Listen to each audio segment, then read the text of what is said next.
This time of year, we're often telling you about the new laws going to effect in Tennessee. That date is on July 1st. But tonight, we're looking at the bills that had plenty of support that did not pass. Well, the question is, are powerful members of our state legislature following the will of the people, you, or following their own interests? Fox 17 News' Dennis Ferrier investigates. How do popular bills with overwhelming support end up dead? Why does that happen? How does that happen? We're about to show you.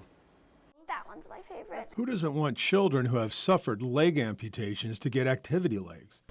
We're not talking about those basic legs that get you to the bathroom and back. We are talking about activity legs that make a child like Alex Morgan dance. A bill that would mandate insurance companies to pay for prosthetic activity legs for boys and girls passed easily through every committee, but then died before the full legislature could even vote on it. Jordan Thomas of the Jordan Thomas Foundation. It's unconscionable that state leaders, state legislators, elected officials don't think that kids in Tennessee deserve prosthetics. At the end of the day, it's that simple. Then there's the bill that would put the worst domestic violence offenders in jail if they ever violated a lifetime order of protection.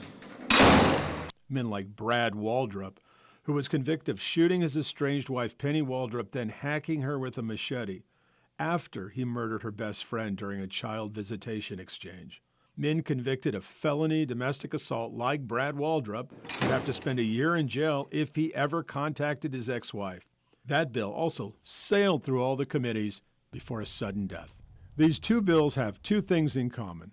They both cost the state of Tennessee money. $400,000 to give children activity prosthetics, and $1.4 million to keep domestic felons in jail.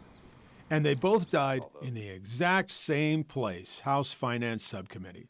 Debated for weeks and hours, you would think there would be a robust discussion before dismissing these bills. Here's the entire discussion on children's activity legs.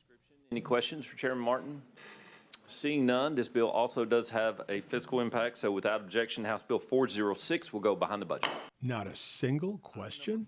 Here's the discussion on penalties for violating lifetime orders of protection. Any questions for Chairman Littleton? Seeing none, as you stated, this bill does have a small physical impact, so with that, we're going to be putting it behind the budget. House Bill 1765, without objection, goes behind the budget. No questions? Silence? It was as if the decisions were already made. Maybe because they already were.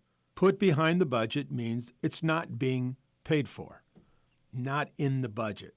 And the fact there is no discussion tells you the discussion happened somewhere else. The governor did not put it in his budget, and House and Senate leadership did not add it in their budget. And so it's taken off notice, a nice phrase for killed. Not by the entire legislature, but by a handful of people who wield power.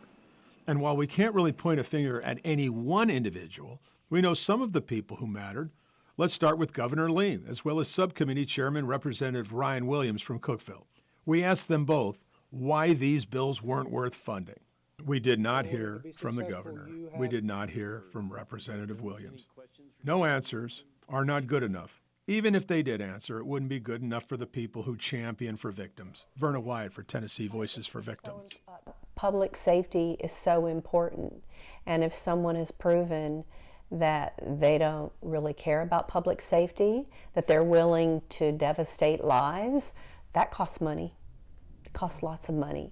And beyond that, there's that emotional trauma that happens that you can't put a price tag on. I hope that it'll come back before them next year, and I hope that they'll look at it and think, what if that was my daughter?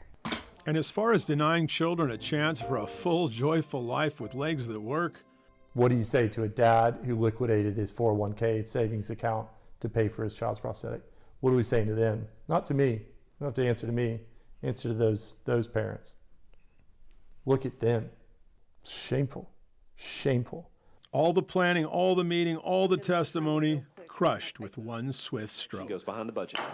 Both of those bills are coming back next year to try again. They feel like it's worth it. They're hoping a new governor might make a difference.